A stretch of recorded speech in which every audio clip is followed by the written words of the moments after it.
saya melakukan maulid Nabi, apakah saya itu mempunyai paham Syiah? Kita melakukan maulid Nabi itu, Pak, rasa cinta kita kepada Nabi Muhammad. Hanya setan yang nggak mau merayakan maulid Nabi. Hanya setan yang nggak mau merayakan maulid Nabi. Hanya setan yang nggak mau merayakan maulid Nabi.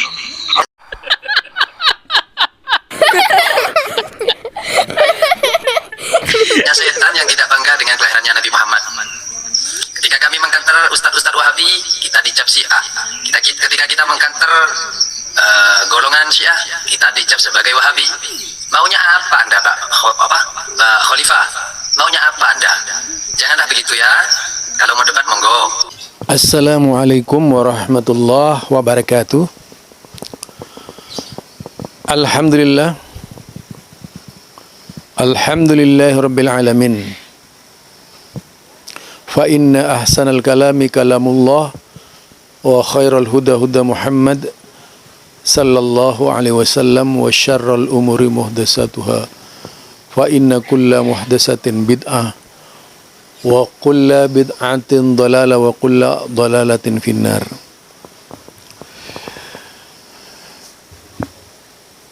Ini tujuannya tidak lain yaitu memajukan bangsa, mencerdaskan semesta. Adalah sebuah tema yang sengaja dihadirkan bagi mereka yang punya nurani dan hati yang dibalut dengan keimanan, bukan dibalut dengan kemunafikan. Perjalanan hidup kita itu ditentukan oleh nilai. Nilai itu dibaca masyarakat, dibaca umat. Apakah kita ini adalah orang yang berharga di tengah-tengah umat atau tidak? Itu umat yang menilai, bukan kelompok gitu ya. Walaupun ada upaya menggiring umat menjadi kelompok, itu sah-sah saja, tidak disalahkan. Tetapi ketika menggiring umat menjadi seorang asabiyah, itu yang dilarang oleh agama. Asabiyah itu fanatik golongan. Bahwa selain golongannya itu adalah kebenaran. Nah, ini ada seorang sahabat bocil, ya, bondo kecil, ya. Sahabat bocil itu bondo kecil. Ya, bisa dikatakan bayi aswaja kalau mau menggunakan istilahnya Sani Oye. Sebenarnya saya tidak ingin yaitu menyimpulkan seseorang dengan perkataan seperti itu, bayi dan sebagainya.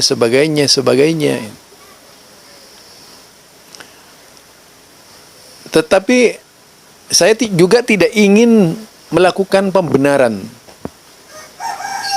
terhadap diri saya. Kalau memang salah, ya salah. Sebagaimana dulu pernah disampaikan oleh Sani Oye misalnya berkaitan dengan sholat tarawih Imam Syafi'i. Karena saya memang melihat kata yuhibbu itu, kata habbun terdapat pada dua tempat.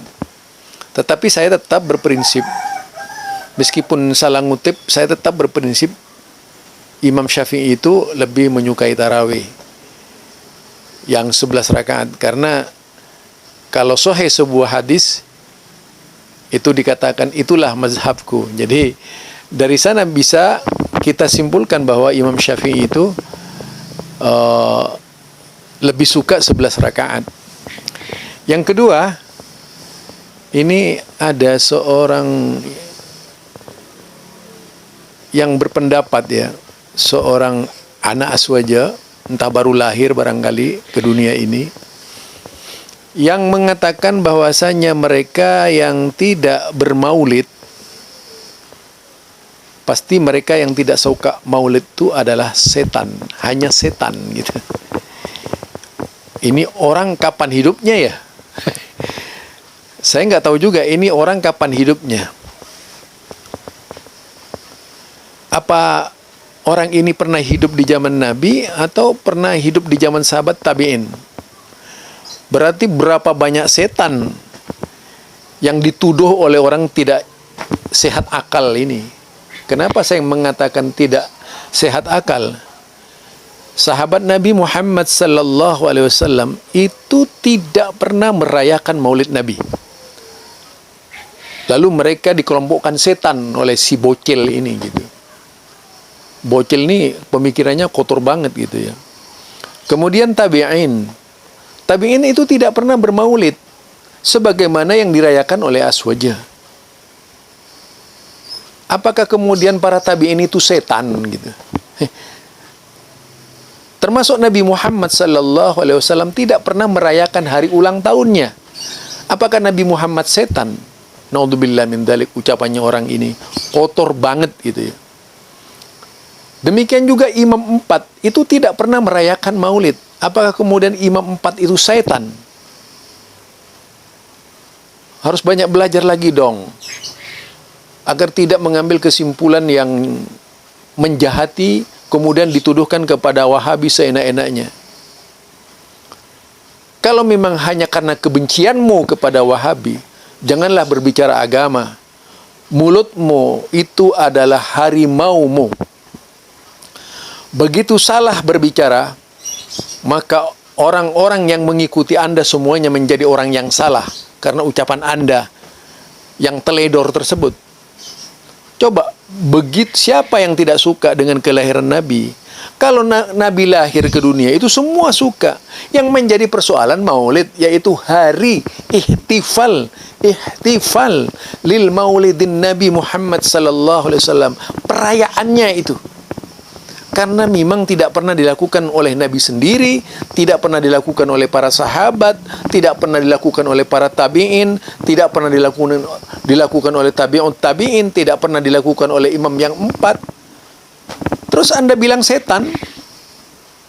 Itu otaknya Anda yang miring barangkali. Otaknya Anda itu yang penuh dengan kebencian saja kepada Wahabi. Sehingga cara berbicaranya tidak menggunakan yaitu rem buat ngerem ucapanmu.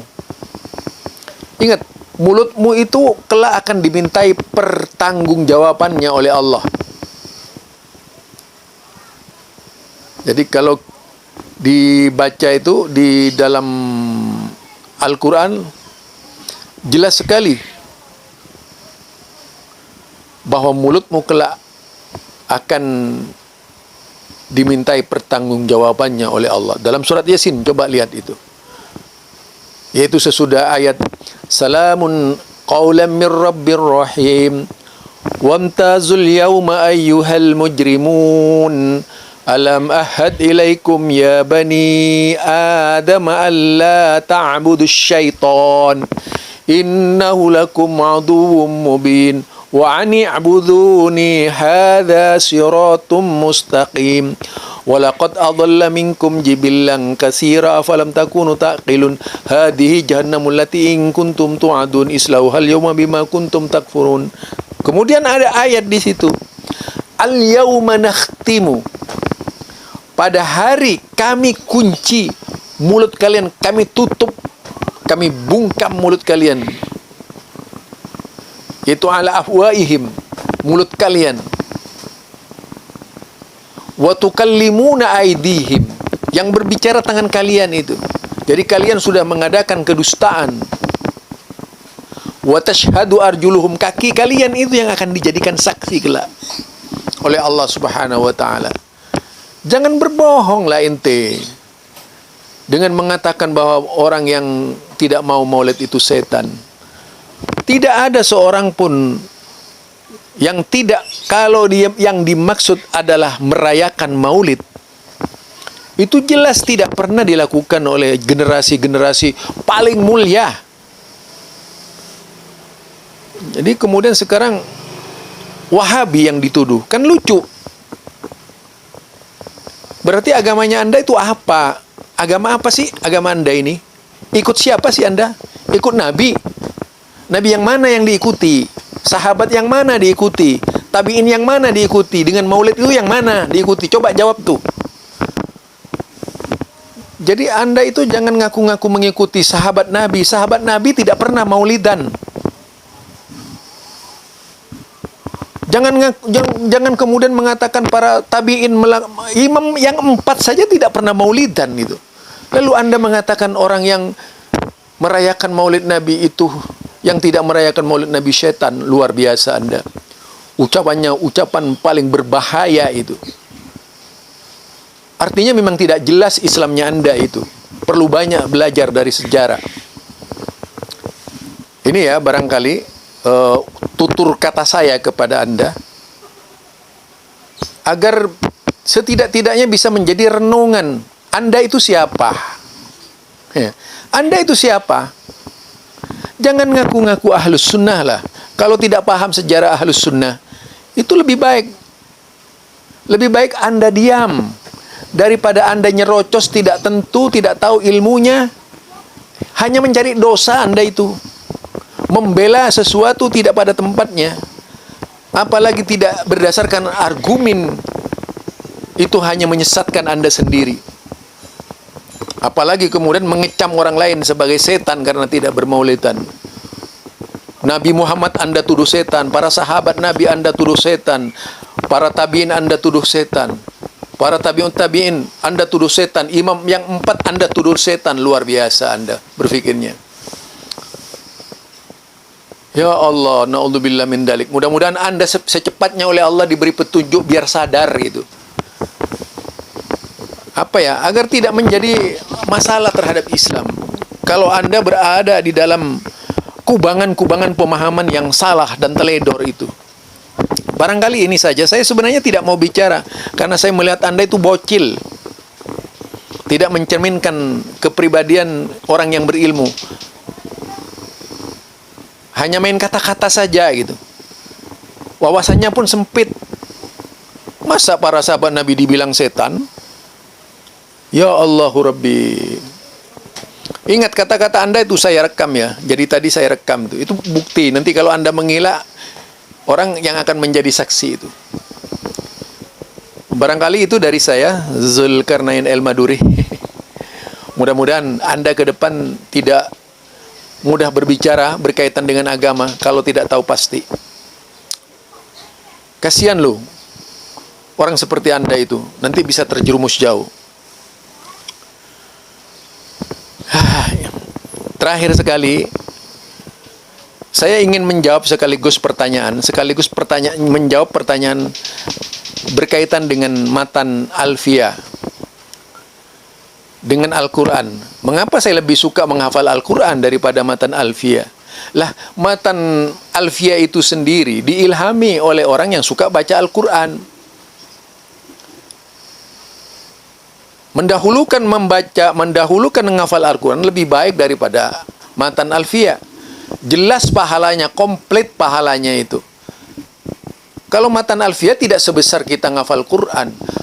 Bayangkan satu huruf Al-Quran, kalau kita hafal itu, pahalanya saja jika dibaca, itu yaitu asroh hasanat, 10 kebaikan. Kalau kita mencari dari sisi pahala. Kalau Alfiyah, tidak kan, pahalanya tidak sebesar itu. Beda jauh. Itu maksud saya. Walaupun itu juga penting. Mengapa mendahulukan? Penting itu. Tapi tidak lebih penting ketika kita menghafal Al-Quran. Karena Al-Quran itu adalah yang sepenting-pentingnya dari semua yang Anda anggap penting. Itu loh. Jadi ada matan Alfiyah Ibnu Malik, kemudian ada syarah Alfiyah juga gitu. Alfiyah itu artinya 1000, yaitu nadam yang berkaitan dengan berkaitan dengan bahasa Arab, qawaid lil lughatil arabiyyah. Mulai dari pembicaraan berkaitan dengan hal-hal yang kecil dalam bahasa Arab sampai kepada masalah yaitu istimal atau menggunakan amil-amil dalam bahasa Arab, itu semuanya ada di matan Alfiyah. Saya memang tidak menghafal. Bukan berarti kemudian saya itu mencela, tidak ada di situ saya mencela matan alfiyah. Cuman bagi saya lebih penting Quran. Beda soalnya kualitasnya Al-Quran dengan matan alfiyah itu jauh berbeda. Kalau Al-Quran jelas dalam kontrol Allah Subhanahu wa taala. Mengapa Anda lebih suka misalnya kalau saya disuruh menghafal Al-Quran, kemudian disuruh menghafal kitab Barzanji, sudah pasti saya milih Quran. Kalau saya disuruh menghafal Al-Quran dibandingkan suruh menghafal kitab Diba, kemudian Barzanji, sudah pasti saya pilih Al-Quran. Tetap saja Al-Quran, karena Al-Quran itu bacaan mulia. Bacaan mulia. Semua dari huruf-hurufnya itu mengandung pahala. Apalagi baca surat-suratnya. Ada keutamaan-keutamaan tersendiri setiap surat-surat itu. Itulah sebabnya mendingan umat Islam itu menggemarkan diri menghafal Al-Quran daripada baca yang lainnya. Bacaan yang lainnya itu tidak dikenal pasti bisakah memberikan pahala atau tidak. Tapi kalau Al-Quran itu sudah dipastikan oleh Rasulnya bahwa orang yang membaca Al-Quran itu mendapatkan pahala sesuai dengan fadilah-fadilah yang ditetapkan oleh hadis-hadis Rasulullah Sallallahu Alaihi Wasallam. Makanya perlu dibaca Quran. Bagi orang yang menghafal Quran itu syafi'an li ahlihi. Orang yang menghafal Al-Quran kelak akan menjadi pembela bagi keluarganya, bagi yaitu orang-orang yang sama-sama keluarganya itu akan mendapatkan syafaat dari orang yang menghafalkan Quran ini. Jadi ngapain ngafal-ngafal yang lain? Tidak ada jaminan kok ngafal-ngafal yang lain. Anda baca Diba, apa jaminannya dari Allah dan Rasulnya? Tidak ada. Jangan ingat, Diba itu bikinan kalian, bukan bikinan Nabi ya. Yang diberi pahala itu adalah bikinan Allah dan bikinan Rasulnya. Itu paham, agar paham Anda ya. Barangkali itu. Kemudian banyaklah ya, saya kemudian ada yang mengkritisi syahadat saya diulang-ulang, saya sudah katakan. Dan saya yakin dengan nada cara baca saya biasanya itu harus ngerti orang-orang, kok bacaan saya seperti itu, kenapa gitu. Apalagi gayanya dibaca seperti itu harusnya ngerti. Ya, tidak ada di sini saya mau ngelak-ngelak. Saya itu kalau salah mengakui salah. Tidak akan kemudian saya itu memperpanjang persoalan. Itu, tetapi saya pernah banyak sebenarnya saya itu menanggapi mereka, cuma tidak ditanggapi karena memang tidak mungkin bisa menjawab. Ada banyak itu, silahkan di YouTube siapa saja yang ditanggapi. Dulu juga masalah zakat itu berkaitan dengan istiwa, katanya saya hanya mau menjawab yang menggunakan tulisan kitab kuning. Sudah saya hadirkan seluruh kitab kuning di situ. Ternyata juga tidak dijawab oleh siapa namanya. Kemudian masalah apa lagi itu tidak dijawab oleh Sani Oyi sampai sekarang. Jadi saya diam-diam aja. Buat apa saya memaksa? Saya orangnya tidak potongan memaksa, apalagi kemudian teriak kabur. Saya nggak pernah kabur. Cuma bagi saya buat apa melayani? Apa tujuannya? Apa tujuannya? Berdebat itu apa tujuannya? Kalau istilah wajadilhum billati hiya ahsan, itu yang dimaksudkan kalian itu salah. Caranya berbicara saya melihat di YouTube itu tidak ada satupun kalimat di situ yang mencerminkan wajadilhum billati hiya ahsan. Begitu saja pembicaranya sudah kotor, apalagi kalau misalnya tatap muka dalam pengertian saya yakin itu bahasanya lebih kotor lagi itu. Karena apa? Itu sudah pasti kok. Coba saja ketika pertemuan Idrus Ramli, kemudian pertemuannya dengan Ustadz Firanda di Batam dulu itu. Wah, kemudian ada dua pihak itu yang saling klaim. Penontonnya, supporternya itu aneh-aneh gitu. Jadi buat apa? Kalau memang bisa ya tanggapi aja itu. Soal kullun lagi. Banyak penjelasan ulama, kullun itu tetap bermakna seluruh asalnya itu berangkat dari kullun. Seluruhnya itu. Seluruh ciptaan Allah, apapun jenisnya itu. malaikat kayak setan kayak semuanya itu dari kulun. Silahkan kalau ingin membaca tentang kulun itu dalam berbagai macam kitab tafsir itu ada dijelaskan sedemikian rupa. Barangkali itu saja dari saya. Biar ngertilah kata kulun tidak hanya dari satu sisi. Kapan kulun tidak berarti semuanya gitu. Juga nanti kan dijelaskan biasanya itu. Artinya kulun ketika berarti ba'udat itu kapan? Penggunaannya kapan? Di mana? Nah, tentu juga harus menggunakan berbagai macam pertimbangan dari kitab-kitab tafsir. Baru akan mengetahui maksud kulun itu sendiri. Ini saja ya dari saya. Terlalu panjang juga nggak enak. Assalamualaikum warahmatullahi wabarakatuh.